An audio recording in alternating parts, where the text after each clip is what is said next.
మనం కొద్ది మాటలు ధ్యానం చేసుకుందాం. యావత్ ప్రపంచంలో మరి దాదాపుగా వాక్యపు పరిస్థితులు బాగా అర్థం చేసుకున్న వాళ్ళు ఈ రోజుని పెంతెకోస్తు ఆదివారంగా పరిగణిస్తారు.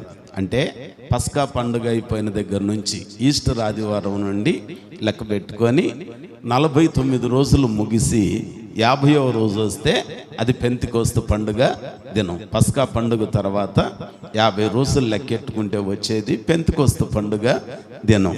మరి ఆదివారం పెంతెకోస్తు సండేగా అనేక మంది జ్ఞాపకం చేసుకొని ప్రభువును స్తుతిస్తూ ఉంటారు. పెంతెకోస్తు దినానికి ఒక ప్రత్యేకత ఏంటనంటే ఆది అపోస్తలులు విద్య లేని పామరులే, కానీ వాళ్ళందరి మీదకి దేవుడు తన పరిశుద్ధాత్మని పంపించాడు.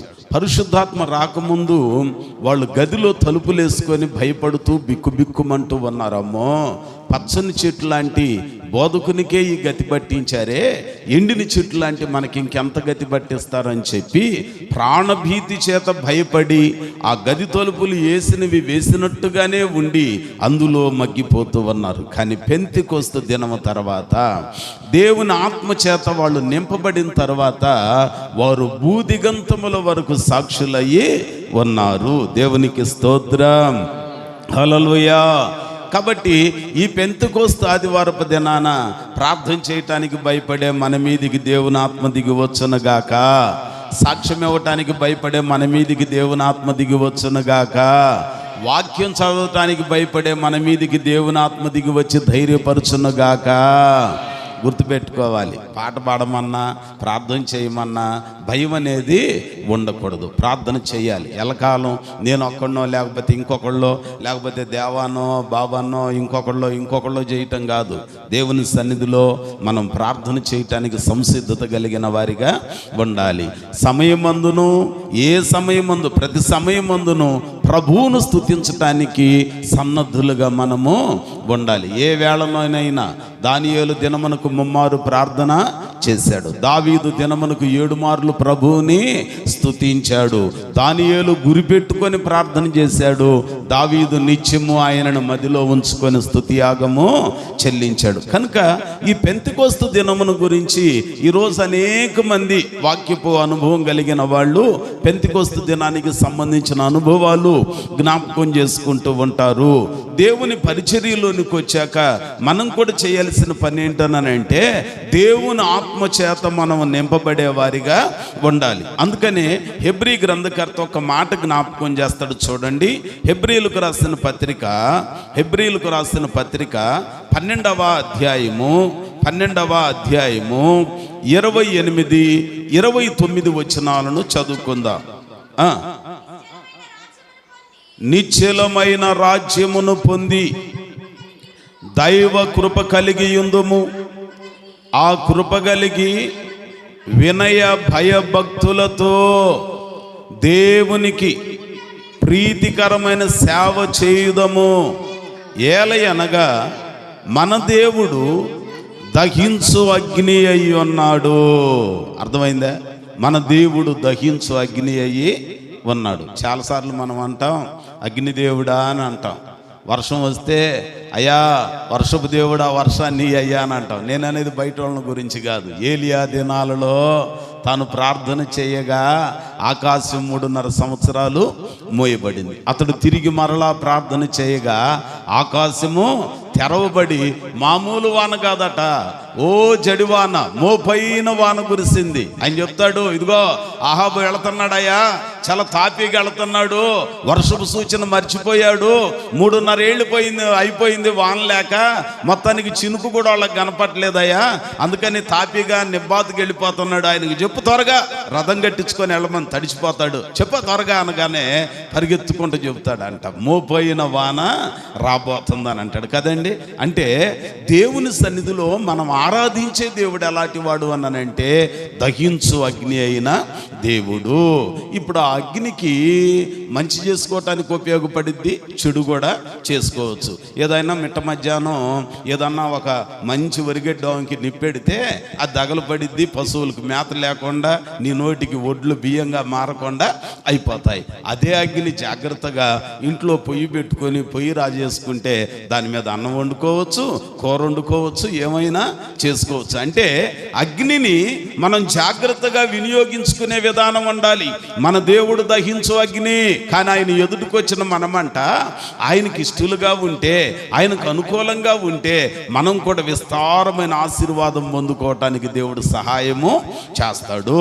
ఇప్పుడు దహించు అగ్ని అయి ఉన్న దేవుని ఎదుట మనం కూడా మండుచున్న అగ్ని కణంలాగా ఉంటేనే సహవాసం చేయగలం, కానీ లేకపోతే ఆయనతో సహవాసం కుదిరిద్దండి, కుదరదు. అందుకనే ఇప్పుడు మనం కూడా ఎట్లాగుని ఉండాలనంటే దేవుని ఆత్మ చేత మండించబడాలి. దేవునికి స్తోత్రం చెప్పండి. దేవుని ఆత్మ చేత మనము మండించబడాలి. ఎట్లాగున మన హృదయాలు మండుతాయి, ఎట్లాగున మన జీవితాలు వెలుగొందుతాయి అనంటే, ఉదాహరణకి బైబిల్ గ్రంథంలో లూకా సువార్త 24వ అధ్యాయం కొద్ది మాటలే మీకు జ్ఞాపకం చేస్తాయి. ఇప్పటికే సమయం 11:30 గంటలు అయిపోయింది, 11:35 అయిపోయింది. చూడండి ఒకసారి పరిశుద్ధ గ్రంథంలో లూకా సువార్త 24వ అధ్యాయము 32వ వచనం అనుకుంటా, ఒకసారి చదువుదాం రా నాన్న. ఆయన త్రోవలో మనతో మాట్లాడుచు లేఖనములను మనకు బోధపరుచుచున్నప్పుడు మన హృదయము మనలో మండుచుండలేదా? వింటున్నారా? అంటే ఇప్పుడు ఆ అగ్నిదేవుడు మనలో వెలిగించబడి మనం మండించబడాలి అనంటే ఏం చేస్తే మనకు ఆ మంట దొరుకుతుంది, ఏం చేస్తే మనం కూడా వెలిగించబడతామనంటే ఊరికినే కూర్చుంటే కాదంట. కొండలో కూడు కొండలాగానే కొండలోనే ఉంచుకొని మన అబ్బాయి మాత్రం ఫైల్మాన్ లాగా అవ్వాలనంటే అయ్యేది కాదు. దాన్ని తినాలి, తింటే కానీ అది వంట పట్టదు, వంట పడితే కానీ అబ్బాయి కూడా అలాగును కనపడతాడు. అంతేనా? అట్లాగునే మరి ఇప్పుడు మన హృదయాలు మండాలి, మనం మండించబడాలి, మన మనస్సులు వెలిగించబడాలి అనంటే యేసుక్రీస్తు ప్రభువారు ఈ లోకంలో రక్తమాంసములతో సశరీరునిగా ఉన్న దినాలు ఆ దినాలు ఆయన అక్రమకారుల చేతికి అప్పగించబడ్డాడు, అన్యాయపు తీర్పు పొందుకున్నాడు, శిలువ మరణం పొందాడు, సమాధి చేయబడ్డాడు. 3 దినాలు అయిపోయింది. ఆయన పునరుద్ధానుడై లేస్తాడా లేవడా అని చెప్పి శిష్యులలో 2, వారిలో ఒక ఆయన పేరు ఏంటన్నానంటే క్లెయోపా అని అంటాడు. మొత్తానికి వీళ్ళిద్దరట మాట్లాడుకుంటూ ప్రయాణం చేస్తా ఉన్నారు. ప్రయాణం చేస్తా ఉంటే వారిలో ఒక ఆలోచన వచ్చిందంట. అందులో 13వ వచనం నుంచి ఈ సందర్భం ఉంటుంది. ఎమ్మాయికి ఆమడు దూరం, యెరూషలేమునికి ఆమడు దూరం ఉన్న ఎమ్మాయి అనే ఊరికట 2 మనుషులు నడుచుకుంటా ప్రయాణం చేస్తున్నారు. వారిద్దరు ఎవరు? యేసు ప్రభువుని వెంబడించిన వారే. వారిలో ఒక ఆయన పేరు క్లెయోపా. భక్తి కలిగిన వారు, యేసును అనుసరించిన వాళ్ళు, యేసును ప్రేమించిన వాళ్ళు కాలినడకన వెళుతున్నారు. ఆమడు దూరం అని అంటే 7 మైళ్ళు అనంటే ఇంచుమించుగా 11-12 కిలోమీటర్లు అనుకుంటా కదండి. మొత్తానికి 2 కిలోమీటర్లు ఎక్కడి నుంచి జగ్గపేట లేకపోతే చిల్లకల్లు అనుకుందామండి. ఇన్ని కిలోమీటర్ల దూరం కాలినడకని నడుచుకుంటూ వెళుతున్నారు. ఆ రోడ్లో, ఆ డొంకలో ఉదయం ఆదివారం, అది తెల్లవారుజామునే యేసయ్య సమాధిని గెలిచాడు. కానీ వీళ్ళకి ఆ సంగతి తెలియదు. వీళ్ళ మదిలో ఏమన్నదనంటే, అరే బోధకుడు సజీవంగా ఉన్నప్పుడు ఇదిగో ఈ దేవాలయం అనే నా శరీరాన్ని పడగొడతారు, 3వ దినాన నేను లేపబడతాను అన్నాడు కదా. మరి వాటికి 3 రోజులు ఆయన లేస్తాడా లేదా? లేస్తే మనం ఆయన్ని గుర్తుపడతామా? ఆయన మనల్ని గుర్తుపడతామా? మనం ఆయనతో మాట్లాడటం జరిగిద్దా? అసలు ఎట్లాగుంటుంది? ఇంతవరకు చనిపోయి తిరిగి లేచిన వాడు లేడు, మరి లేస్తానన్నాడు. లేస్తే మనకు కనపడతాడా? మనల్ని గుర్తుపడతాడా? ఇదివరకట్లాగానే ఉంటాడా? ఏమన్నా రూపం మారిపోద్దా అని చెప్పి ఆలోచన చేసుకుంటా నడుస్తూ ఉంటే ఒకళ్ళతో ఒకళ్ళు మాట్లాడుకుంటున్నారంట. ఈలోగా జరిగిన కార్యం ఏంటనంటే యేసు తానే దగ్గరకు వచ్చి వారితో కూడా నడిచాడంట. దేవునికి స్తోత్రం చెప్పండి. అంటే ప్రభు మనతో నడవాలని అంటే, అయ్యా నువ్వు నాతో వస్తే చాలయ్యా, నీవు ఉంటే చాలయ్యా, నీ వెంటే నేను ఉంటానయ్యా అని పాడితేనే సరిపోదంట. నీకు పాట రాకపోయినా, పాటలో పదాలు గుర్తు లేకపోయినా ఏం చేయాలో తెలుసా? ప్రభువా నీవు నాతో ఉండు అనకపోయినా, మీరు 2 కలిసినప్పుడు, 3 కలిసినప్పుడు పనికి మాలిన కొంపలారే ముచ్చట్ల కన్నా దేవుని వాక్యం గురించి మాట్లాడుకున్నారనుకోండి, మీ మధ్యలోనికి ఎవరు వస్తారు?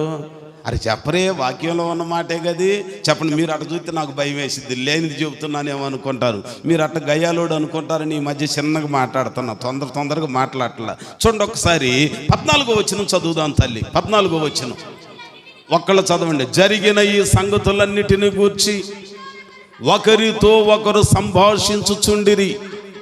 వారు సంభాషించుచు ఆలోచించుకొనుచుండగా యేసు తానే దగ్గరకు వచ్చి వారితో కూడా, ఎంత మంచి మాట అండి. దేవుడు మనతో రావాలి అనంటే మనం చేయాల్సిన పని ఏంటి? ప్రభువా నీవు వస్తే చాలయ్యా, నీవంటే నేను ఉంటానయ్యా అని అవసరం లేదంట.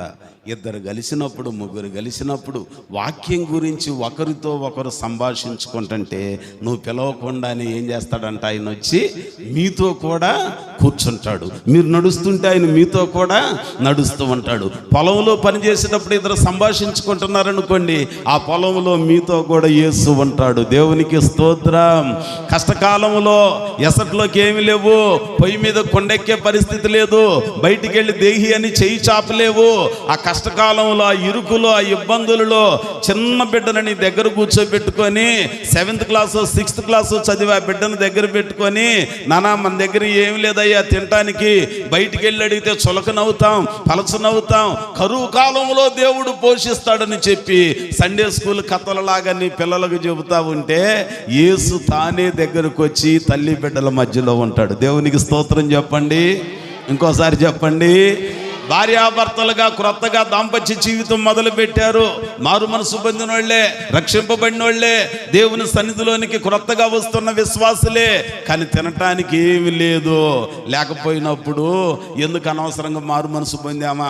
అబద్ధాలు ఆడితే మా కడుపు నిండా దొరికేదే, లంచాలు పుచ్చుకుంటే కంటి నిండా సరిపడా, కడుపుకి సరిపడా అన్నీ దొరికాయే, ఏంటి ఇట్టాగ అయిపోయింది, ఏమంటా మారు మనసు పొందామా, ఏమంటా బాప్తిస్మం పొందామా, నేమో నిష్ఠ అని అనుకున్నాం. తీరా చూస్తే తినటానికి లేదని సొణిగితే మనకేమి రాదు. సొనకుండా ప్రభువా నీకు స్తోత్రం అయ్యా, ఈ రోజుకు పస్తుండటం నీకు ఇష్టమైతే నీ ఇష్టమయ్యా అని దేవునికి అప్పగించుకొని దేవుని వాక్యం భార్యాభర్తలు మాట్లాడుకుంటుంటే తానే మీ దగ్గరకు వచ్చి మీకు కావలసింది ఇస్తాడు. స్తోత్రం చెప్పండి. కదపాలెంలో సేవ ప్రారంభించిన తొలి దినాలు, ఆ తొలి దినాలలో ఇంచుమించుగా చాలామంది సంఘంగా వస్తారు, కానీ వాళ్ళకి దేవుని సన్నిధిలోనికి ఆ బియ్యం తీసుకురావటం లేకపోతే కానుకలు ఎట్లాగనివ్వాలో వాళ్ళకి తెలియదు. రావటానికైతే ఒక 150-170 మంది కూర్చుంటారు. కానీ మా పరిస్థితి ఏంటనంటే ఆదివారం అయిపోయి బుధవారం వచ్చేసరికి మళ్ళీ తినటానికి ఏమి ఉండేది కాదు. ఇంకొద్ది కాలం పోయిన తర్వాత ఆ బియ్యం ఒకటి అలవాటు చేసుకున్నారు, కానీ ఇక ఏం ఉండేవి కాదు. ఆ సోమవారం మంగళవారం ఎట్టో కట్ట తినేవాళ్ళం. ఇక బుధవారం నుండి ఏం తినటానికనంటే బియ్యం ఉండేవి, కానీ అక్కడికి తీసుకొచ్చిన చింతకాయ పచ్చడి, పండుమిరకాయ పచ్చడి, దాన్ని నూరి తాలింపు వేసుకోవడానికి కూడా ఉండేది కాదు. మేమేం చేసేవాళ్ళం తెలుసా? గొనగల ప్రభువా నీకు స్తోత్రం అయ్యా, నువ్వు ఈ స్థితిని ఇచ్చావు, ఒకవేళ ఉపవాసం ఉంటావు నీ చిత్తమైతే నీ ఇష్టం నాయనా అని ప్రార్థన చేశాం. తినడానికి లేదు. బుధవారం అయిపోయింది, గురువారం లేదు, శుక్రవారం లేదు, శనివారం లేదు, మళ్ళీ ఆదివారం వచ్చేదాకా ఏమీ లేదు.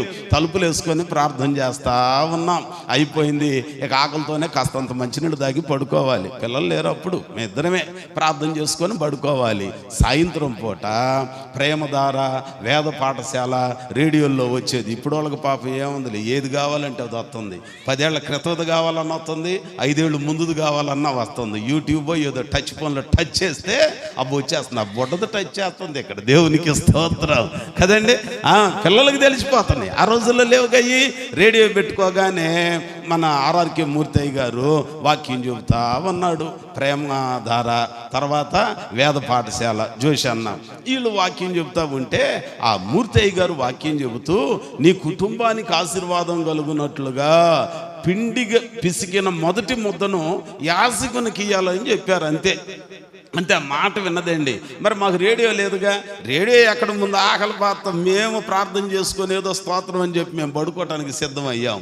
మొత్తానికి 8 గంటల 10 నిమిషాలు, రాత్రి 8 గంటల 10 నిమిషాలకి ఇక పడుకోవటానికి అట్ట సిద్ధమైతే ఈలోగా ఒక ఆమె తలుపు కొట్టింది. ఆమె పేరు సాధనాల సుసానమ్మ. పొలం ఉంది వాళ్ళకి, మంచి వ్యవసాయం పెదపాలెంలో ఈ రోజుకి ఉన్నారు.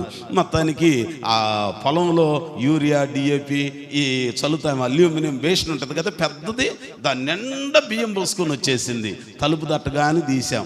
ఏంటమ్మా ఇప్పుడు వచ్చారన్నానంటే, అయ్యా నన్ను లోపలికి రానివ్వండి, రావచ్చా అన్నది. అదేంటంటే అట్టంటారు, రెండు లోపల రండే అన్నా.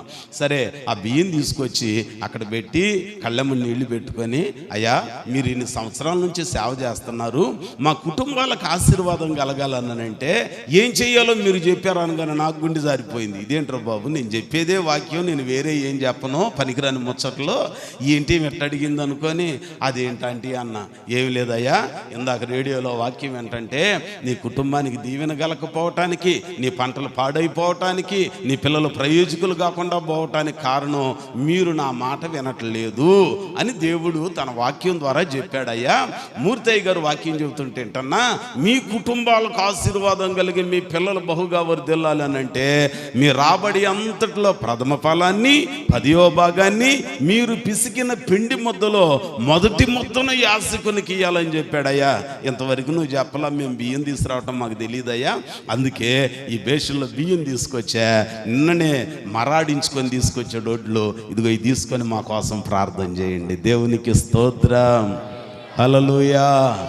సంభాషించుకోవాలి, దేవుని వాక్యం గురించి ఒకళ్ళతో ఒకళ్ళు మాట్లాడుకోవాలి. కరువులు వస్తాయి, ఇరుకులు వస్తాయి, ఇబ్బందులు వస్తాయి. బిడ్డలు లేని కరువు కొంతమందికి ఉంటుంది.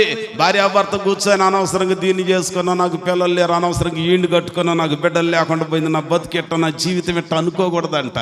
దేవుని సన్నిధిలో కూర్చొని ప్రార్థనకు వచ్చేవాళ్లే కదా. అమ్మా అబ్రామును చూసావా, శారమ్మను చూసావా, అమ్మో ఎలిజబెత్ను చూసావా, జకరియను చూసావా? ఎప్పుడన్నా భార్యాభర్తలు మీరు కూర్చుంటే పిల్లలు లేనోళ్ళు ఈ ముచ్చట చెప్పుకోవాలి. స్తోత్రం చెప్పండి. కొద్దిసేపు అన్న ఈ మాటలు మీరు సంభాషించుకొని వాటి గురించి ఆలోచించుకుంటుంటే యేసు తానే దగ్గరకు వచ్చి మీ మాటలన్నీ విని బిడ్డలు లేని మిమ్మల్ని గర్భఫలంతో దీవిస్తాడు. దేవునికి స్తోత్రం, హల్లెలూయా. అందుకని వాళ్ళు అంటున్నారంట, వారు ఒకరితో ఒకరు సంభాషించుకొనుచు ఆలోచించుకొనుచుండగా యేసు తానే దగ్గరకు వచ్చి వారితో కూడా నడిచాడు. నడుస్తున్నాడు కదా. నడుస్తున్నప్పుడు విచిత్రమైన సంఘటన ఏంటనంటే ఆయన యేసుని వారు గుర్తుపట్ల, వారి కన్నులు మోయబడెను అని అంటాడు. నేనంట కన్నులు మోయబడితే 11-12 కిలోమీటర్లు ఎట్లా నడిచి వెళ్తారు? ఏమన్నా చేయబట్టుకొని నడిపించినట్టు ఉందా అంటే ఈ కళ్ళు బాగానే ఉన్నాయి కానీ మనోనేత్రాలు మోయబడ్డాయి.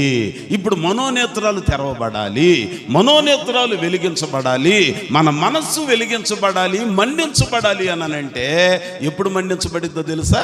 ఇప్పుడు అంటున్నారంట వాళ్ళు, అక్కడ దాకా వచ్చి అన్నారంట, ఏమయ్యా దారిలో కలిసావు మాకు, మొత్తానికి దారిలో మనకు ఫ్రెండ్షిప్ కుదిరింది, చీకటి పడిపోతుంది, మిమ్మల్ని చూస్తే ఇంకొద్దిగా దూరం వెళ్ళాల్సిన వాళ్ళలాగా ఉన్నావు, చీకటి పడింది, ఏ పురుగు బొట్ట ఎందుకు వచ్చిన గోల, ఈ రాత్రి మాతో ఉండి తెల్లారి నీ దారి నువ్వు వెళుదు అని అంటారంట. ఆయన అంటాడు, లేదు లేదు, ఒక్క పావుగంట నడితే నా ఊరు వచ్చింది, నేను వెళ్ళిపోతానులేయా అని అంటాడంట. అప్పటికి గుర్తుపట్టలే ఆయన్ని.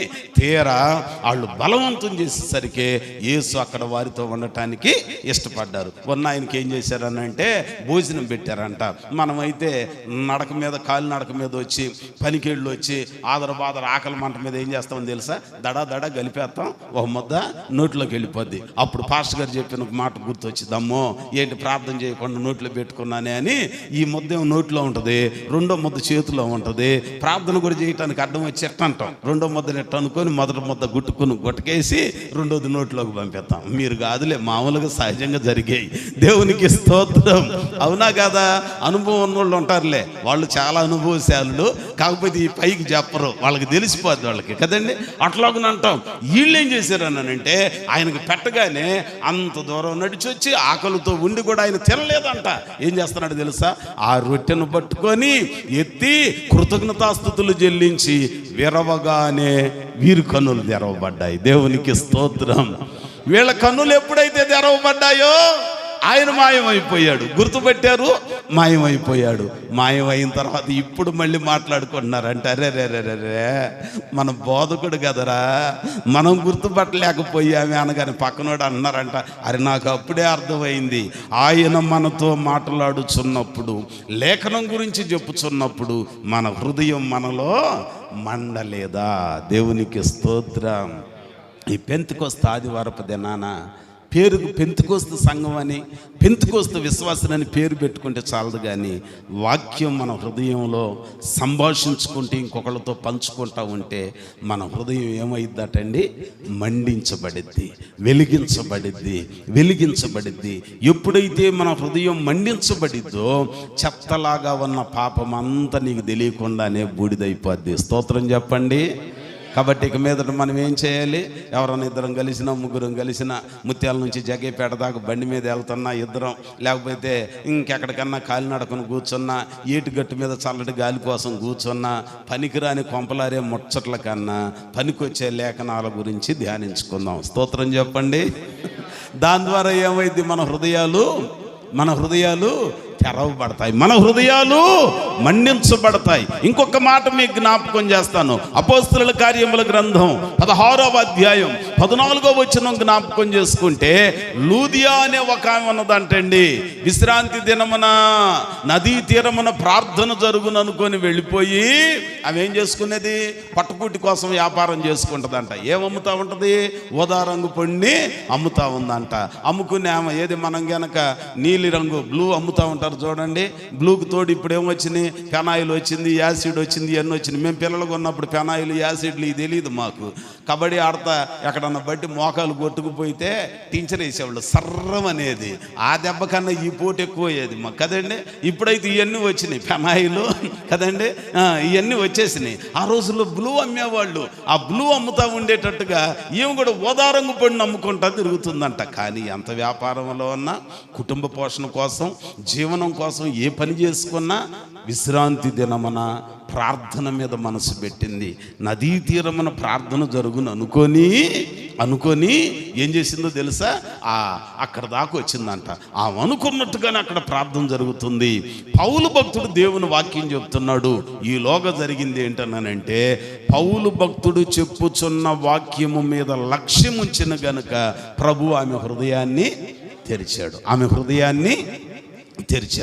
ఆమె హృదయం తెరవబడగానే పాపాన్ని ఒప్పుకొని విడిచిపెట్టింది, బాప్తిస్మం పొందింది, ఇంటి వారి దగ్గరికి తీసుకెళ్ళింది, ఇంటోళ్ళకు కూడా సువార్తను చెప్పించింది. దేవునికి స్తోత్రం.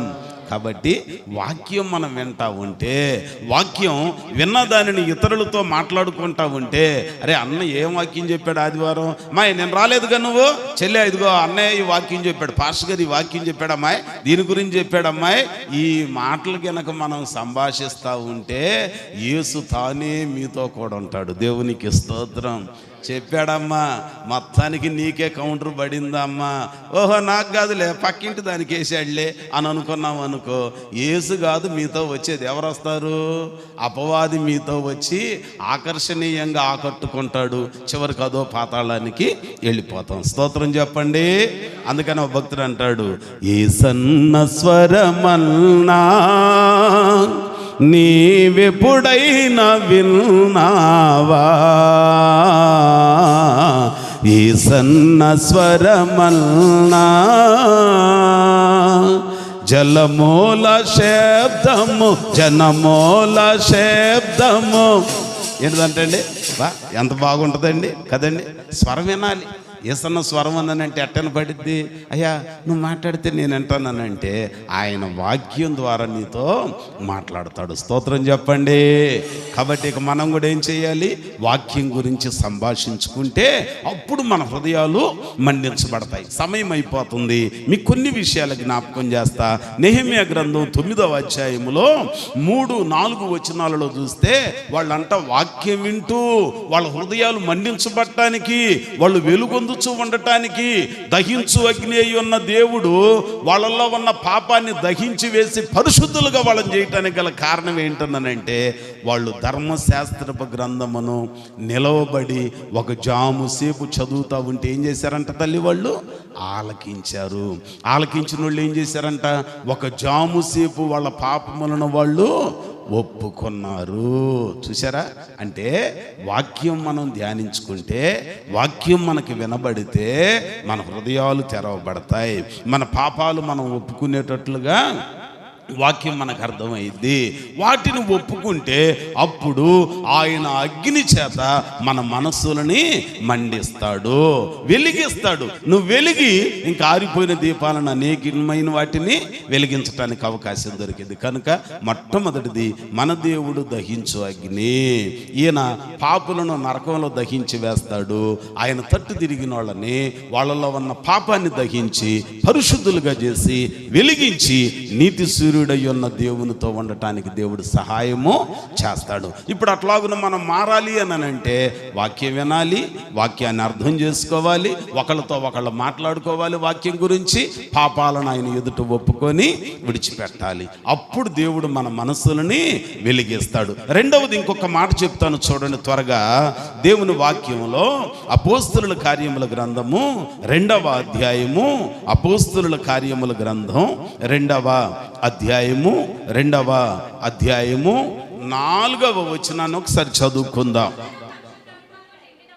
అందరూ పరిశుద్ధాత్మతో నిండిన వారై ఆ ఆత్మ వారికి వాక్శక్తి అనుగ్రహించిన కొలది అన్య భాషలతో మాటలాడసాగిరి. ఇక్కడ సందర్భం ఏంటో తెలుసా? ఆ మొదటి నుంచి చదివితే, పెంతెకోస్తు అను పండుగ దినము వచ్చినప్పుడు ఏంటిదంట? అందరూ ఒక చోట. మరి మనం ఎక్కడ ఉంటున్నాం? దేవునికి స్తోత్రం. అందరూ కూడుకోవాలి, సంఘంగా కూడుకోవాలి. కూడుకున్నాక మనం చేయాల్సిన పని ఏంటో తెలుసా? అప్పుడు వేగముగా వీచు బలమైన గాలి వంటి ఒక ధ్వని ఆకాశము నుండి అకస్మాత్తుగా వారు కూర్చుండి ఉన్న ఇల్లంతయు నిండెను. మరియు అగ్ని జ్వాల వంటి నాలుకలు విభాగింపబడినట్టుగా వారికి కనబడి వారిలో ఒక్కొక్కరి మీద వ్రాలగా. ఏంటిదంట అది? దేవుని ఆత్మ, పరిశుద్ధ ఆత్మ. ఎవరి మీదకి వచ్చింది? మేడగదిలో యేసయ్య చెప్పాడు తను అప్పగింపబడబో ముందు రాత్రి, ఇదిగో నేను మీకు ఇస్తున్నాను ఈ రొట్టెని, దీనిని చేయునప్పుడల్లా నా మరణమును జ్ఞాపకం చేసుకునండి. రెండవది, నా మరణమును ప్రచురం చేయండి. మూడవది, నేను వచ్చు వరకు మిమ్మల్ని తీసుకొని పరలోకమునకు చేర్చుకునే వరకు దీనిని చేస్తూ ఉండండి, ఇది నా వలన అయిన క్రొత్త నిబంధన అని అంటాడు. అని ఆ మేడగదిలో ఇచ్చాక చెత్తలాంటి యోధా ఇస్కరియోతు దహించబడ్డాడు, బయటికి వెళ్ళాడు. ఇప్పుడు మిగిలింది ఎవరు? 11 మంది. ఈ 11 మంది మేడగదిలో ఉన్నారు. ఎప్పుడు ఇది జరిగింది? పస్కా రోజు. మొత్తం పెంతెకోస్తు దినం అని అంటే ఎప్పుడు? 50 రోజులకు వచ్చింది. 50 రోజుల్లో 40 రోజులు భూమి మీద అక్కడక్కడ కనపడ్డారుగా. మధ్యలో ఒక 2 రోజులు తీసేస్తే ఇంచుమించుగా వారం 10 రోజులు ఆ మేడగదిలో ఏం చేశారంట? కనిపెట్టుకొని ఉన్నాడు. 40 రోజులు ఏంటది? ఆయన పునరుద్ధానుడయ్యి లేచి వెళ్ళేటప్పుడు అన్నాడు, ఇదిగో నేను సర్వలోకమునకు మిమ్మల్ని పంపిస్తా, సర్వ సృష్టికి మీరు సువార్తని సకల జనులను నాకు శిష్యులనుగా చేయండి. అయితే ఇది చేసే ముందు వాగ్దానం చేయబడిన పరిశుద్ధాత్మను మీరు పొందుకునే వరకు మేడగదిలోనే నిలిచి ఉండండి, యెరూషలేములోనే నిలిచి ఉండండి, ఎక్కడికి వెళ్ళొద్దు. ఇప్పుడు ఆ గదిలో ఉన్నారు. ఎన్ని రోజులు ఉండి ఉంటారు? ఇంచుమించుగా ఒక వారం 10 రోజులు. మళ్ళీ 40 రోజులు కనిపించాడుగా, అక్కడ ఇక్కడ కనిపించాడుగా. ఆ ఒలీవల కొండ మీదకి తీసుకెళ్ళి వెళ్ళిపోతా వాళ్ళని ఆశీర్వదించి వాళ్ళకి ఇచ్చిన ఆజ్ఞది. అంటే వీళ్ళు ఆ వారం 10 రోజులు ఆ గదిలో కనిపెట్టుకొని ప్రార్థన చేస్తున్నారు. వారిలో యేసుకు జన్మనిచ్చిన మరియమ్మ కూడా ఉన్నది. అందరూ కూర్చొని ప్రార్థన చేస్తున్నారు. ఆ గదిలో కూడి ప్రార్థన చేస్తుంటే గది కంపించిపోయేంత శక్తి వాళ్ళకు వచ్చింది. చివరికి 50వ రోజున పెంతెకోస్తు దినాన దేవుడు వాగ్దానం చేయబడిన ఆత్మని కుమ్మరించాడు. దేవునికి స్తోత్రం. అంటే పరిశుద్ధాత్మను పొందుకోవాలనంటే మనం ఆయనలో నిలిచి ఉండాలి. ఆదివారం ఒక్కరోజు నిలిచి మిగిలిన రోజుల్లో మళ్ళీ ఇంకెక్కడో కనపడితే కాదంట. వాక్యంలో నిలిచి ఉండాలి, ఉపదేశ క్రమంలో నిలిచి ఉండాలి. కష్టాలు వస్తాయి, నష్టాలు వస్తాయి, ఇరుకులు వస్తాయి, ఇబ్బందులు వస్తాయి. అన్నీ వచ్చిన ఏ పరిస్థితులలోనైనా దేవుల్లో మనం నిలకడగా నిలిచి ఉండేవారిగా ఉండాలి. అందుకనే వాగ్దానం చేసిన దేవుడు నమ్మదగిన వాడు. నిలిచి ఉండాలి, కనిపెట్టాలి, ఆయన సన్నిధిలో ప్రార్థన చేస్తూ ఉండాలి. ఇప్పుడు ఆ గదిలో ఉండేసరికి అగ్ని నాలుకల వలె మండి వాళ్ళ మీదకి వచ్చి రాలింది. ఇందాకేమో మనసులను మండించింది, ఇప్పుడు నాలుకలను మండించాలి. మనసులను మండించగానే వాళ్ళు ఏమయ్యారు? మారు మనసు పొందారు. మన భాషలో చెప్పాలంటే సంఘంలోనికి చేర్చబడ్డారు. ఇప్పుడు చేర్చబడిన నీవు నీ నాలుగు మండించబడాలి. నీ నాలుగు మండించబడాలని అంటే మారు మనసు పొందుతాం, బాప్తిస్మం పొందుతాం. ఆ నాలుగు మీద మంట లేకపోతే ఈజీగా మంచినీళ్ళు తాగినంత ఈజీగా ఏది మంచి రోహిణీ కార్త ఎండల్లో జగ్గైపేట నుంచి ముక్తేల దాకా నడుచుకుంటూ వస్తే ఆదర బాదర లోటలో కొన్ని కింద పోతున్నా దాగుతాం ఎదరా బెదరా. అంత సులభంగా అబద్ధం ఆడేస్తాం. దేవునికి స్తోత్రం చెప్పరే కదండి. నాలుగు మండించబడితే వచ్చిద్ది అబద్ధం. బాయ్ ఆ యేసు ఎవరో ఆయనతో నువ్వు ఉన్నావు. కానీ పెంతెకొస్తు దినానికి ముందు ఒక చిన్నది అడిగితే పేతురు అన్నాడంట, అమ్మతోడు దుమ్ముతోడు ఆయన ఎవరు అసలు నాకేం తెలుసు, అసలు నాకు తెలియదు అన్న. కానీ తర్వాత పెంతెకొస్తు దినం తర్వాత బాయ్ ఆ యేసును గురించి మీరు చెప్తే మిమ్మల్ని కూడా సిలువేసి చంపుతామని అంటే అంటాడంట. సిలువేస్తారా? ఆయన నీతిమంతుడయ్యా, పాపం లేని పవిత్రుడయ్యా, నేను అబద్ధికుడినయ్యా, మోసగాడినయ్యా, కాబట్టి నన్ను అట్ట సిలువ వేయొద్దు. తల్ల క్రిందులుగా సిలువ అంటే ప్రాణాలు ఏం చేస్తున్నాడు? పణంగా పెడుతున్నాడంట. ఎంత ధైర్యం అండి. అందుకని ఒక భక్తుడు అంటాడు, ప్రాణాలు బలిచ్చిరి ప్రభునెంతో సేవించిరి, సింహాల కెరయైనను సంతోషముగా వెళ్ళిరి, ఏది నీ సాక్ష్యము, ఏది నీ త్యాగము. మనసు మండించబడిందిగా. ఆ మధ్య బాప్తిసం తీసుకున్నావుగా, 2 ఏళ్ల క్రితం బాప్తిసం తీసుకున్నావుగా. లేఖనాలు విని మనసు మండించబడి పాపం ఒప్పుకొని విడిచిపెట్టి బాప్తిసం తీసుకుని సంఘంలోనికి వచ్చి అబద్ధం ఎట్టాడతావు? ఇదే నాలుగుతో శాపం ఎట్ట, ఇదే నాలుగుతో ఆశీర్వాదం ఎట్ట. ఉదాహరణకి నేను చెబుతా, మనం నిజంగా ఆశీర్వాదానికి వారసులం అవ్వాలని అంటే మన మాట అవునంటే అవును, కాదంటే yes be yes or no be no. ఇక మించిందా నువ్వు దేవునికి సంబంధించినోడివి కాదు. దేవునికి స్తోత్రం. ఇస్సాకు కంటికి కాస్త దృష్టి మాంద్యం కలిగింది, కళ్ళు చూపు తరిగిపోయింది.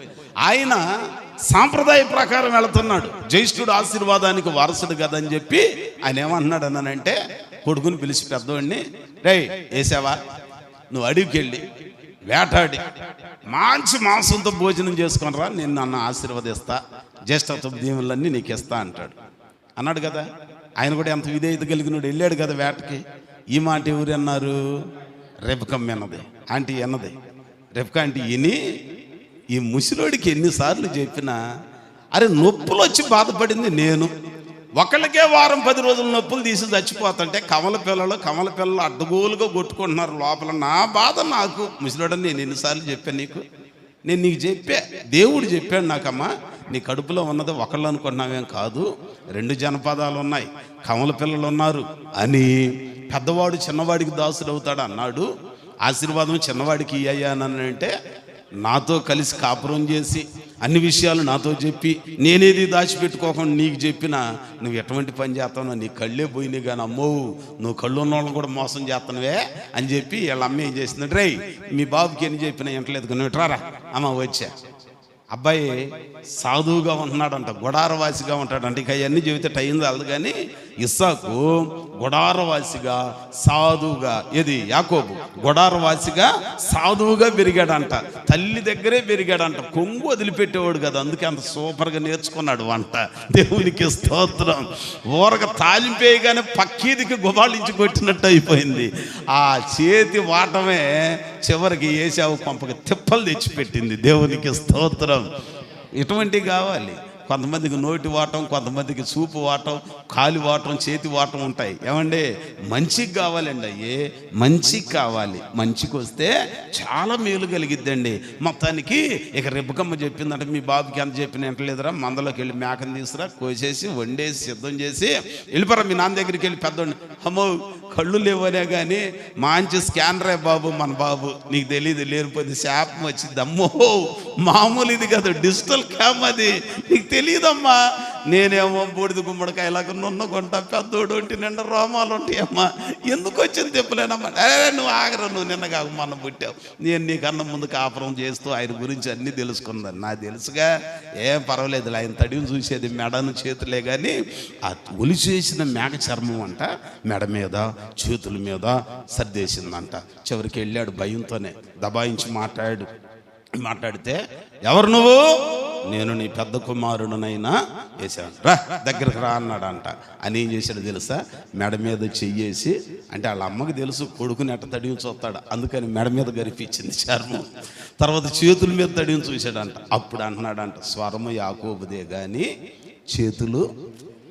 కొంతమంది చూడండి, అబ్బో వినయం కలిగిన వాళ్ళలాగానే ఉంటారు, బహుభక్తి కలిగిన వాళ్ళలాగానే, ప్రార్థన బాగానే ఉంటుంది, కానీ చేతులు చూస్తే ఏసావు చేష్టలే ఉంటాయి. దేవునికి స్తోత్రం. మాటని ఈయన దీవించి పంపిస్తాడు కదండి. ఏమండి, దేవుని సన్నిధిలో మన జీవితంలో మన బ్రతుకులో ఎప్పుడు కూడా ఎట్లాగున ఉండాలని అంటే, సంఘంలోనికి వచ్చాక, సహవాసములోనికి వచ్చాక మన నాలుక ఆశీర్వచనం పలకాలి. ఏశావుని ఆశీర్వదించాల్సిన ఆయన ఏశావు అనుకొని యాకోబుని ఆశీర్వదించాడు. తర్వాత ఏశావు వచ్చి, నాయనా నన్ను ఆశీర్వదించవన్నానంటే, ఏం లేదురా, వాడు తీసుకెళ్ళాడు. బలవంతంగా చేయి పెట్టుకుంటే దీవెనకు బదులుగా ఏమొస్తున్నాయి, పైకి శాపం వస్తుంది. మనం ఏం చేస్తాం, ఆశీర్వదించమంటే రామన్న డబ్బులు ఇస్తే రామన్నని దీవిస్తున్నా, మళ్ళీ ఇంకొక అన్నని దీవిస్తా, అట్ట కాదు. అందుకే నేనేం చేస్తానంటే, తానొప్పగా నొప్పించక తప్పించుకు తిరుగువాడు ధన్యుడని చెప్పి ఎవరైతే వస్తారో వాళ్ళకి ఆశీర్వచనం ప్రార్థన చేసి పంపిస్తా. ఇంకొకళ్ళు దొరకను, వచ్చిన అన్న నేను చేసేసాను, ఆయనకు అయిపోయింది. అదేంటయ్యా మరి నాకు ఏమనుకోవద్దన్న, అయిపోయింది. నేను నిన్ను మోసం చేయలేను, ఆయనకి ఇచ్చి మళ్ళీ ఆయన్ను కూడా మోసం. నువ్వేమన్నా గొప్ప దేవుడివా ఏంటి, నీ చేయి పెట్టకపోతే, నీ ప్రార్థన కాకపోతే ఇంకొకటి ప్రార్థన, నిండా వందనాలు, మంచిదే, నీది నీకు ఉంటుంది, నాది నాకు ఉంటుంది. కానీ దేవుడు నాకు ఒక కట్టడి ఇచ్చాడు, నీ మాట అవునంటే అవును, కాదంటే కాదు. నువ్వు రాము గారిని దీవించావు, మళ్ళీ అదే నోటితో ఆ దేవా గారిని దీవించాలనంటే కుదిరేది కాదు. ఒకళ్ళకే. దేవునికి స్తోత్రం చెప్పండి, ఇంకోసారి చెప్పండి. అర్థమైందే? ఇందాక బాబు అన్న బాధపడుతున్నాడు, బాధల్లో కూడా కొన్ని అర్థాలు ఉంటాయి. నిజమే, నేను అనుభవించా, కానీ నేను కరెక్ట్గా చెప్తాను అనమాట. అందుకే నేను మీకు ముందే చెప్పా, అది వ్యక్తిగతం, అది నీ వ్యక్తిగతమైన నిర్ణయం. సంఘంలో 1,00,000 మనస్తత్వాలు కలిగిన వాళ్ళు ఉంటారు, సంఘంలో అనేక వర్గాలకు చెందిన వాళ్ళం ఉంటాం. ఎక్కడంటే మన కాలనీలో కాబట్టి మనము అదిగో మనకి అక్కడి నుంచి అమ్మోళ్ళు, ఎప్పుడో నేను వచ్చిన కొత్తలో సుగాలీలలో నుంచి వచ్చేవాళ్ళు అమ్మోళ్ళు ఉన్నారు, వాళ్ళని బట్టి కొద్దిగా వాళ్ళ సంతతి వాళ్ళు ఎవరో వస్తున్నారు. చెప్తున్నా, సంఘంలో నానా విధాలకు చెందిన వాళ్ళు ఉంటారు, ఏ ఒక్కళ్ళకి ఏ వర్గానికి చెందింది కాదు. మనమందరం ఎవరికి చెందిన వాళ్ళం? స్తోత్రం చెప్పండి. కాబట్టి గుడి గుమ్మం దాటే వరకు మనం అందరం ఎవరి సంబంధం అది అంటారా? మీ ఇష్టం వచ్చిన వాళ్ళకి వేసుకోండి, నువ్వు దానికి వెయ్యి దీనికి వెయ్యి అని చెప్పడానికి నాకు అధికారం లేదు, నువ్వు నాకు చెప్పడానికి నీకు కూడా అధికారం, అది వ్యక్తిగతం. దేవునికి స్తోత్రం, హల్లెలూయా. ఏదో ఎటువంటివి వచ్చి 3 నాళ్ళ ముచ్చట కోసం అన్నట్టుగా సంఘంలో ఉన్న ఐక్యతని పాడు చేసుకోవటం మంచిది కాదు. దేవునికి స్తోత్రం. కాబట్టి ఇక్కడ కూడా చూస్తూ ఉన్నాం, ఈ అపోస్తలుల కాలంలోనట పెంతెకొస్తు దినాన దేవుని ఆత్మ అగ్ని నాలుకలలాగా వచ్చి వాళ్ళ నాలుకలను తాకగానే వాళ్ళకు రాని అన్య భాషలని మాట్లాడటం మొదలుపెట్టారు. ఎంత గొప్ప విషయం అండి, ఎంత గొప్ప విషయం అండి. అన్య భాషలండి. దేవుని సన్నిధిలో ఎవరన్నా అన్య భాషలు మాట్లాడమన్నానంటే ఏదేదో అనుకుంటారు. నేను ఏకాంతంగా ఉన్నప్పుడు నేను అన్య భాషల్లోనే ప్రార్థన చేసుకుంటా. అంతేకాదు, అన్య భాషల కన్నా ముందుగా సంఘంలోనికి మన మనసు మండించబడి మారు మనసు పొంది బాప్తిస్మం ద్వారా సంఘంలోనికి వచ్చాక మన నాలుక కూడా మండించబడాలి. నాలుక మండించబడితే పవిత్రమైన భాష వచ్చింది, ఆశీర్వచనం వచ్చింది, పురికొల్పే మాట వచ్చింది, కానీ పతనం చేసే మాట రానే రాదు. ఇప్పుడు పెంతెకొస్తు దినాన దేవుని ఆత్మ వారి నాలుకలని అగ్ని నాలుకలలాగా తాకగానే ఇప్పుడు అబద్ధం ఆడాడా పేతురు? ఎక్కడన్నా భయపడ్డా? భయపడలా. అలాగున దేవుని కోసం నిలవబడి ఉన్నారు. అందుకనే ఇంకొక మాట మీకు జ్ఞాపకం చేస్తా. యెషయా గ్రంథం 6వ అధ్యాయంలో ఆయనకు ఒక దర్శనం వచ్చింది. ఆ రాజు చనిపోయిన తర్వాత ఆయనకు దర్శనం కలిగింది. 5వ వచనం 7వ వచనం చూస్తే ఇప్పుడు ఆ దేవదూత ఆయనతో మాట్లాడటం చూస్తున్నాడంట. 6వ అధ్యాయము యెషయా గ్రంథము, త్వరగా చూడండి, మాట చూచి నేను ముగిస్తాను. 6వ అధ్యాయం 5వ వచనం నుంచి చదువుదాం తల్లి. అయ్యో, నేను అపవిత్రమైన పెదవులు గలవాడను, అపవిత్రమైన పెదవులు గల జనుల మధ్యను నివసించువాడను, నేను నశించి తిని, రాజును సైన్యములకు అధిపతియు నగు యెహోవాను నేను కన్నులార చూచితుననుకొంటిని. అప్పుడు ఆ శరాపులలో ఒకడు, అంటే ప్రధాన దూతలలో ఒక దూత, తాను బలిపీఠం మీద నుండి కారు అని అంటే ఏంటి, పట్టుకారు అంటాం చూసారా? ఇప్పుడంటే మరి నేను మీకు ముందే చెప్పాను, ఆ తెలుగు మీడియం అని, మీరంతా ఇంగ్లీష్ మీడియం, కటింగ్ ప్లేయర్ అంటారు మీరు కదండి. నిప్పు పట్టుకోవటానికి పించర్ అని అంటాం చూడండి, అట్లా జస్ట్ అట్లా క్లిప్ చేసి పట్టుకుంటామే. ఆ కారుతో, అమ్మ చదవరా, ఆ కారుతో తీసిన నిప్పును చేతబట్టుకొని నా యొద్దకు ఎగిరి వచ్చి నా నోటికి దానిని తగిలించి, ఇది నీ పెదవులకు తగిలిన గనుక నీ పాపమునకు ప్రాయశ్చిత్తమాయను. దేవునికి స్తోత్రం. ఏం చేస్తాడంట? సంఘంలోనికి వచ్చాక ఈ పరిశుద్ధాత్మ అగ్ని ఎక్కడ పడాలి? నాలుక మీద పడాలి, పెదాల మీద పడాలి. ఎంతమంది మీద పడ్డది? దేవుని సన్నిధిలో స్తుతించుదామన్నానంటే స్తోత్రం స్తోత్రం స్తోత్రం స్తోత్రం. ఎందుకు స్తోత్రం? ప్రార్థన చేద్దామన్నానంటే ఇక ప్రార్థన తప్ప ఇంకేమి రాదు. మాకైతే ఒక ఆయన ఉన్నాడు, ఏమంటే పాస్టర్ గారు, నేను ఎప్పటి నుంచో మిమ్మల్ని అడుగుదాం అనుకుంటున్నానండి, మా ఇంటి ఆవిడ ఒకటే గొడవ చేస్తుంది అన్నాడు. ఏంటి చెప్పన్నా అన్న? ప్రార్థన చేయని సంపుకు తింటుందండి ఇంట్లో. గుడికి వస్తున్నాను కదా, వదిలేయట్లేదండి, ప్రార్థన చేయమంటుంది. అదేమో నాకు రావట్లా, అదేదో 4 ముక్కలు కాగితం మీద రాసి రాదు అని అన్నాడు. ఏంటిదంట అది?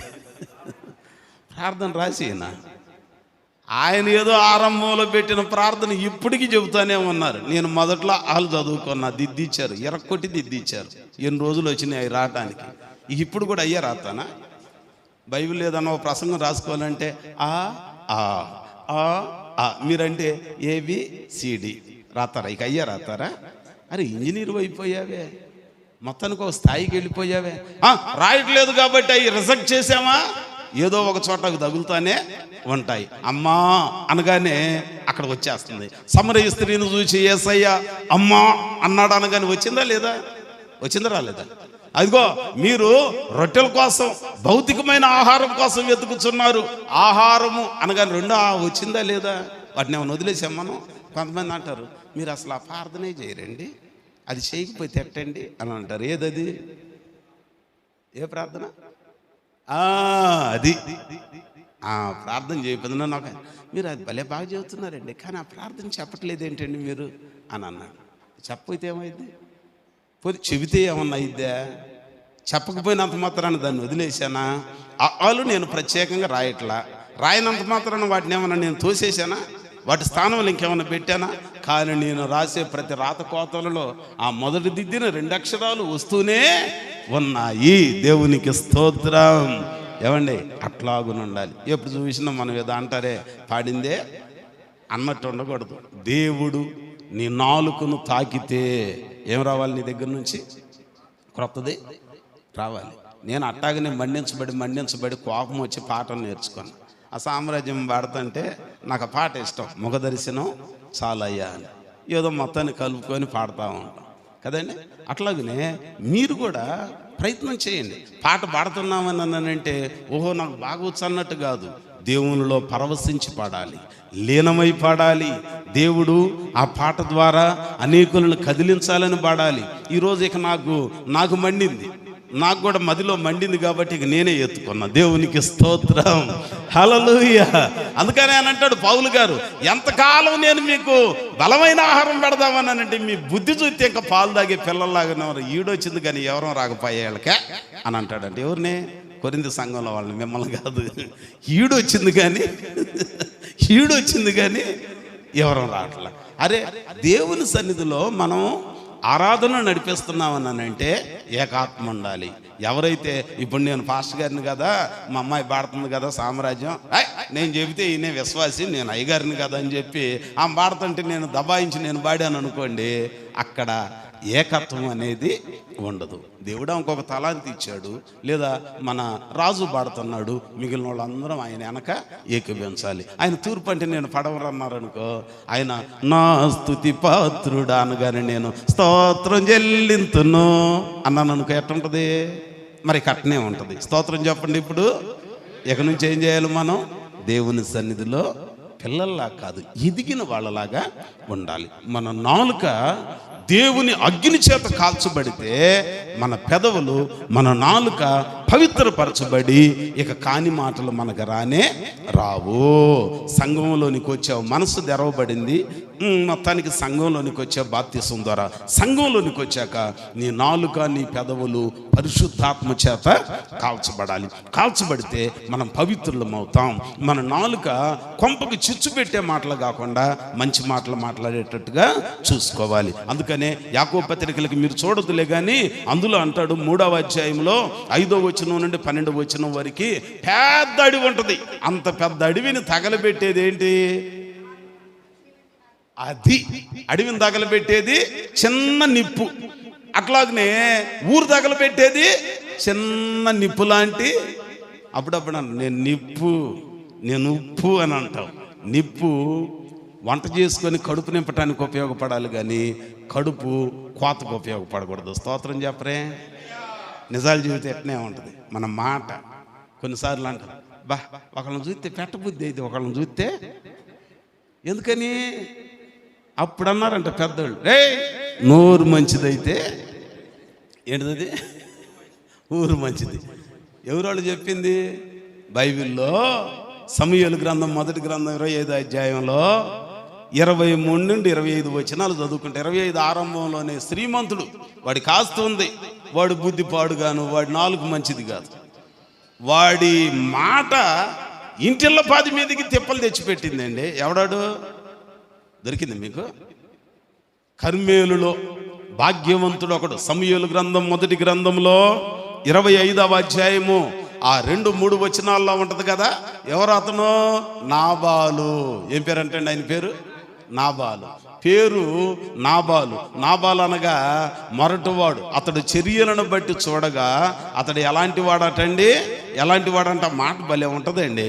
ఎలాంటి వాడు అని చెప్తాడు అని అంటే, అతడు మొరటువాడును, ఏ మాత్రం కూడా ఒక మంచి ఇది చేయటానికి అనుకూలమైన పరిస్థితులు లేని వానిగా ఆయన గుర్తు చేయబడతా ఉంటాడంట. అంచేత మన జీవితంలో ఎప్పుడు కూడా మనం కూడా గుర్తుపెట్టుకోవాల్సింది ఏంటనంటే, దేవాది దేవుని పాద సన్నిధిలోనికి మనం చేరిన తర్వాత మన మాటలు, మన చర్యలు ఎట్లాగునుండాలి అనంటే 25వ అధ్యాయము 1 సమూయేలు గ్రంథం 2వ వచనం, కర్మేలులోని మాయోను నందు ఆస్తి గలవాడు ఒకడు కాపురము, అతడు బహుభాగ్యవంతుడు.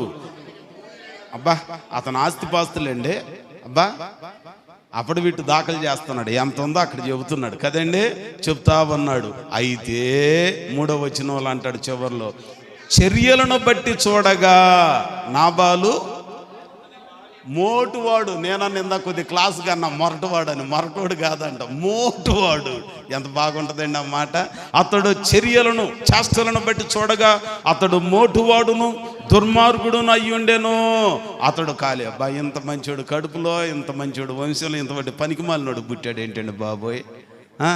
అంతమంది ఎస్ఐ అంట తిరిగే వాళ్ళలో పనికిమాలినోడు యోధా ఇస్కరియోతు పుట్టినట్టుగా ఇదిగో ఆ మంచి వంశం. కాలేబనంటే ఎంత నమ్మకస్తుడండి, ఎంత అట్టి పెట్టుకొని ఉండేవాడండి, ఎంత కాచుకొని ఉండేవాడండి. అటువంటి వాడు సంతతిలో ఇటువంటి పనికిమాలినోడు పుట్టాడట. దావీదు కాపలా కాసి అంతా బాగు చేసి, అయ్యా ఏమన్నా ఏమని పంపించాడంటే, దావీదేవుడు చాలామంది యజమాని దగ్గర నుంచి పారిపోయిన వాళ్ళు ఉంటారు, వాళ్ళందరికీ నేను ఇవ్వటానికి పని బాట్లేదు రా అని అన్నాడంట. చివరికి చంపటానికి వస్తున్నాడు అంటే ఒక నోటి మాట మొత్తాన్ని నాశనం చేయటానికి సిద్ధమైంది. కానీ దేవుని వాక్యంలో చూస్తే అతని భార్య అబీగయీల్ అంట చేసిన పని ఏంటో తెలుసా?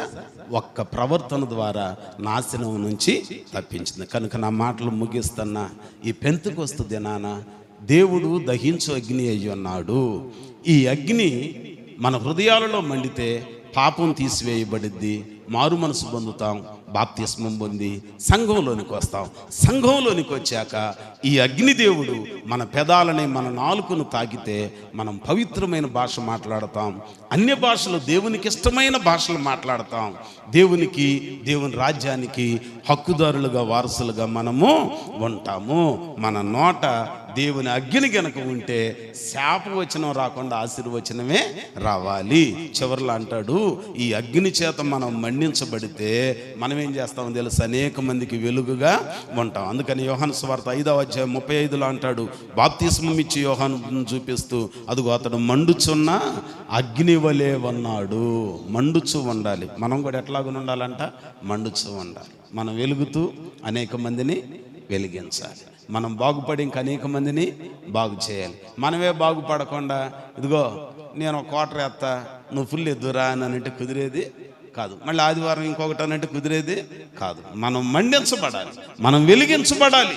అప్పుడు ఇంకొకళ్ళని మనము వెలిగించగలుగుతాం. స్తోత్రం చెప్దామా? కనుక ఈ పగటికాల సమయంలో దేవుని మాటలు ముగిస్తున్నా, పెంతెకొస్తు దినాన ప్రభు సన్నిధిలో మన మనస్సులు మండించబడితే మార్పు కలిగిద్ది. మనస్సులు మండించబడ్డాక మన నాలుక మండించబడితే పవిత్రత దొరికిద్ది. మన నాలుక మండించబడ్డాక మనం అనేక మందికి వెలుగుగా కనపడతాం. వెలుగుచున్న మనం ఇంకొంతమందిని వెలిగించడానికి సిద్ధం కావాలి. సమరయ స్త్రీని యేసయ్య వెలిగించాడు, ఆ దీపం వెళ్ళి ఊరు మొత్తాన్ని వెలిగించింది. ఫిలిప్పు నతనీయులను వెలిగించాడు, నతనీయులు ఇంకొంతమందిని వెలిగించాడు. కాబట్టి ఈ పగటి కాల సమయంలో నీవు నేను కూడా ఇంకెంతకాలం దేవునికి దూరంగా ఉందా? ఇదిగో ఇదే మిక్కిలి అనుకూలమైన సమయం. నేడే రక్షణ దినం. ఈ పెంతెకొస్తు ఆదివారపు దినాన మనం పెంతెకొస్తు అనుభవంలోనికి వద్దాం, మార్పు చెందుదాం, ఆయన రాజ్యానికి వారసులం అవుదాం. దేవుడి మాటలు మన వినికిడిలో ఫలింపచేయునుగాక. ప్రార్థన చేసుకుందాం. అందరం దేవుని సన్నిధిలో ఒక చిన్న తీర్మానించుకుందాం. ప్రభువా, నా నాలుకను మండించయ్యా. మొదటిగా నా మనస్సును మండించి మార్పును దయచేయ్యా. ఇదిగో ఆ లూదియా అనే ఆమె మనస్సును మీరు వెలిగించారయ్యా, అలాగనే మార్పును కలుగు చేశారయ్యా. మూయబడిన కన్నులు కలిగిన అమ్మాయి దారిలో ఇద్దరిని మీరు మండించారయ్యా. మీ వాక్యమే మండించింది. లేఖనాలను గురించి సంభాషించుకుంటే మాకు మార్పు కలిగిద్దయ్యా. కనుక మాకు మార్పును దయచేయని ప్రభువుని అడుగుదాం. ప్రభు సన్నిధిలో కోరుకుందాం. హృదయపూర్వకంగా దేవుని పాద సన్నిధిలోనికి వచ్చిన మనం, దేవుని చెంతకు చేరిన మనం మనసారా ప్రభువుతో మాట్లాడదాం. అందరం ప్రార్థన చేద్దామండే. ఒక్క నిమిషం అందరం ప్రభు సన్నిధిలో ప్రార్థన చేద్దాం. హృదయపూర్వకంగా ప్రార్థన చేసుకుందాం. దేవా, నీ ఆత్మచేత మమ్మల్ని నింపండి అయ్యా. మీ ఆత్మచేత మమ్మల్ని బలపరచండి అయ్యా. శివాధిపతి దయతో జ్ఞాపకం చేసుకొనండి అయ్యా. మీ ఆత్మచేత మమ్మల్ని శుద్ధీకరించండి. మా నాలుకను మండించండి అయ్యా. మీ నూతన ఆత్మాభిషేకం దయచేయండి అయ్యా. నూతన అభిషేకం మాకు దయచేయండి అయ్యా. ప్రభువుని అడుగుదాం. స్తోత్రం. గొప్ప దేవా నీకు వందనాలు. గొప్ప దేవా నీకు స్తోత్రములనైనా. దేవా మీకు వందనాలనైనా. జీవము కలిగిన దేవా మీకు వందనాలు. ఈ పెంతెకొస్తు దినాన మా జీవితాలలో నూతనమైన అభిషేకం దయచేయండి ప్రభువా. నూతనమైన అభిషేకం దయచేయండి ప్రభువా. మీకు వందనాలనైనా. మీకు స్తోత్రములు చెల్లిస్తూ ఉన్నా. కృపగల దేవా నీకు వందనాలు. కష్టాలు ఏ కలిగినా, కన్నీరులే మిగిలినా, స్తుతి పాటలే పాడుమా. ప్రభు యేసునే వేడుమా. వేడుమా. హల్లెలూయా పాట, యేసయ్య పాట పాడాలి ప్రతి చోట, పాడాలి ప్రతి నోట, పాడాలి ప్రతి చోట, పాడాలి ప్రతి నోట. హల్లెలూయా పాట, యేసయ్య పాట పాడాలి ప్రతి చోట, పాడాలి ప్రతి నోట. చెరసాలలో వేసిన సంకెళ్ళు బిగించిన, చెరసాలలో వేసిన సంకెళ్ళు బిగించిన, స్తుతి పాటలే పాడుమా. ప్రభు యేసునే వేడుమా. స్తుతి పాటలే పాడుమా. ప్రభు యేసునే వేడుమా.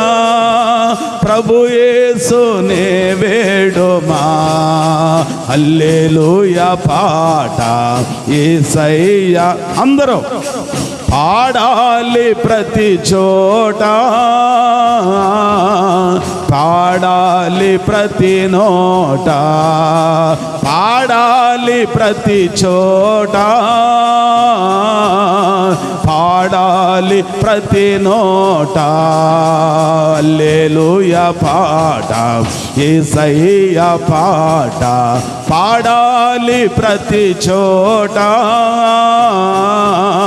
పాడాలి నోట, అందరి నోట పాడాలి ప్రతి చోట, పాడాలి ప్రతి నోట. హల్లెలూయా హల్లెలూయా హల్లెలూయా హల్లెలూయా హల్లెలూయా హల్లెలూయా హల్లెలూయా హల్లెలూయా హల్లెలూయా హల్లెలూయా హల్లెలూయా హల్లెలూయా. హల్లెలూయా పాట, యేసయ్య పాట పాడాలి ప్రతి చోట, పాడాలి. మౌనంగా ఉండొద్దు. పాడాలి ప్రతి చోట, పాడాలి ప్రతి నోట. హల్లెలూయా పాట, యేసయ్య. చప్పట్లు కన్నులు మూసుకొని పాడాలి ప్రతి చోట, పాడాలి ప్రతి నోట. హల్లెలూయా హల్లెలూయా హల్లెలూయా హల్లెలూయా హల్లెలూయా హల్లెలూయా హల్లెలూయా హల్లెలూయా హల్లెలూయా హల్లెలూయా హల్లెలూయా హల్లెలూయా హల్లెలూయా హల్లెలూయా హల్లెలూయా హల్లెలూయా హల్లెలూయా హల్లెలూయా హల్లెలూయా పాట, యేసయ్య. అందరం ఇలాగున పాడుచుండగా దేవుని ఆత్మ చేత మనం నింపబడాలి. యేసయ్య పాట పాడాలి ప్రతి చోట, పాడాలి ప్రతి నోట, పాడాలి ప్రతి చోట, పాడాలి ప్రతి నోట. హల్లెలూయా పాట, యేసయ్య. స్తోత్రం. బిగ్గరగా పాడాలి ప్రతి చోట, పాడాలి పాడాలి ప్రతి నోట, పాడాలి ప్రతి చోట, పాడాలి ప్రతి నోట. హల్లెలూయా హల్లెలూయా హల్లెలూయా హల్లెలూయా హల్లెలూయా హల్లెలూయా హల్లెలూయా హల్లెలూయా హల్లెలూయా హల్లెలూయా హల్లెలూయా హల్లెలూయా. నీ తల్లి నిన్ను మరచినా మరువాడు నీ దేవుడు, నీ తల్లి నిన్ను మరచినా మరువాడు నీ దేవుడు. స్తుతి పాటలే పాడుమా, ప్రభు యేసునే వేడుమా. స్తుతి పాటలే పాడుమా, ప్రభు యేసునే వేడుమా, ప్రభు యేసునే వేడుమా. హల్లెలూయా పాట యేసయ్యా. బిగ్గరగా ఆమేన్. పాడాలి. మీలో దేవుని ఆత్మ చేత నింపబడుతున్నారు అనేకులు. పాడాలి ప్రతి చోట హల్లెలూయా పాట యేసయ్యా. అందరూ ప్రతి చోట పాడాలి ప్రతి నోట, పాడాలి ప్రతి చోట, పాడాలి ప్రతి నోట. హల్లెలూయా. బిగ్గరగా స్తోత్రం. అభిషేకమా మీకు వందనాలు, ఆత్మాభిషేకమా మీకు వందనాలు.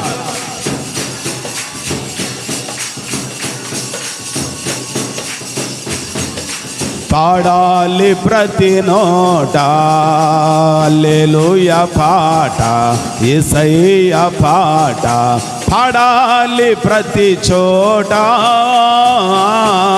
పాడాలి ప్రతి నోట, పాడాలి ప్రతి చోట, పాడాలి ప్రతి నోట.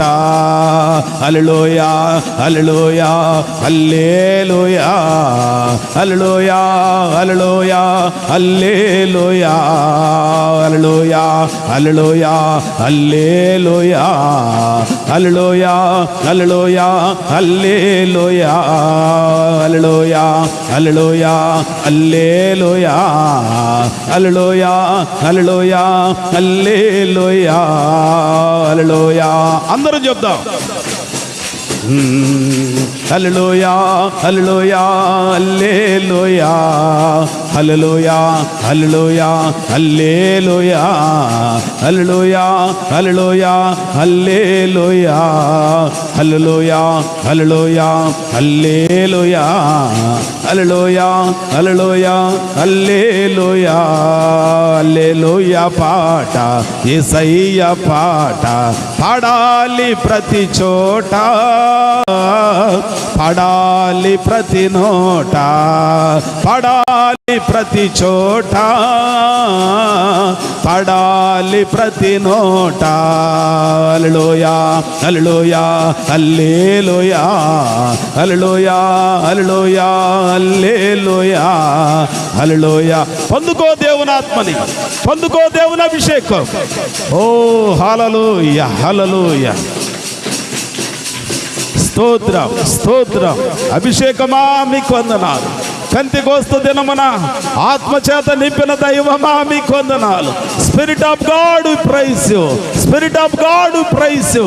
దైవ శక్తులు లయపరచబడును గాక, అబద్ధాలాడే నాలుక మండించబడును గాక, హృదయంలో చెడుతనము కాలిపోవును గాక, పరిశుద్ధత కలుగును గాక, అభిషేకం కలుగును గాక. గొప్ప దేవానికి వందనాలు. Spirit of God we praise you, spirit of God we praise you. హల్లెలూయా. Thank you, Lord. We praise you. Worship you, Lord. Thank you, Lord. We praise you. Thank you, Lord. దేవా మీకు వందనాలు. అభిషేకమా మీకు వందనాలు. దైవమా మీకు వందనాలు నాయన. ఈ పగటి కాల సమయంలో మీ ఆత్మ చేత అనేకులను మీరు తాకి ఉన్నందుకై మీకు వందనాలు. ఈ క్షణము నుంచి మా నాలుకలు మండించబడిన గాక, మీ ఆత్మాగ్ని చేత మా పెదాలు కాల్చబడిన గాక, మా పవిత్రమైన మాటలు మా నోట నుండి వెలువడటానికి కృపాభిషేకం పొందుకొందుము గాక. గొప్ప దేవానికి వందనాలు, స్తోత్రం. దేవా మీకు వందనాలు, దేవా మీకు వందనాలు. ప్రార్థన చేసుకుందాం, అందరం ప్రార్థనలో ఏకీభవించుదాం. ప్రార్థన, అందరూ ప్రార్థనలో ఏకీభవించుదాం. స్తోత్రం, స్తోత్రం. మన మధ్యలో ఉన్న బాబాను ప్రార్థన చేస్తారు, అందరూ ప్రార్థనలో ఏకీభవించుదాం. ప్రార్థన. దైవమా మీకు వందనాలు నాయన, మీకు స్తోత్రములు నాయన. స్తుతి కలుగును గాక. స్తోత్రం, స్తోత్రం, స్తోత్రం, స్తోత్రం. సకల ఆశీర్వాదాలకు కారణభూతుడైన మా తండ్రి, అయా నీకు ఆశీర్వాదాలకు మేము అర్హత కలిగిన తండ్రి, జీవించటానికి నీవే కృప దయచేయి తండ్రి. నీకే స్తోత్రం, వందనాలు తండ్రి. అయా యథార్థమైన జీవితం జీవించటానికి తండ్రి, అయా నీకు ఇష్టమైన బిడ్డలుగా జీవించటానికి నా తండ్రి యేసయ్యా మమ్మల్ని నా తండ్రి పరిశుద్ధపరచండి తండ్రి. నీకే స్తోత్రం, వందనాలు తండ్రి. గొప్ప దేవా నీకే స్తోత్రం, వందనాలు తండ్రి. అయా మేమందరము సంఘంగా కూడుకుని తండ్రి, ఐక్యత కలిగి సమాధానం కలిగి నా తండ్రి సంధిలో నా తండ్రి మేము ప్రార్థన చేయుచుండగా నా తండ్రి, అయా మా ప్రార్థనకు చెవి దేవా నీకే స్తోత్రం, వందనాలు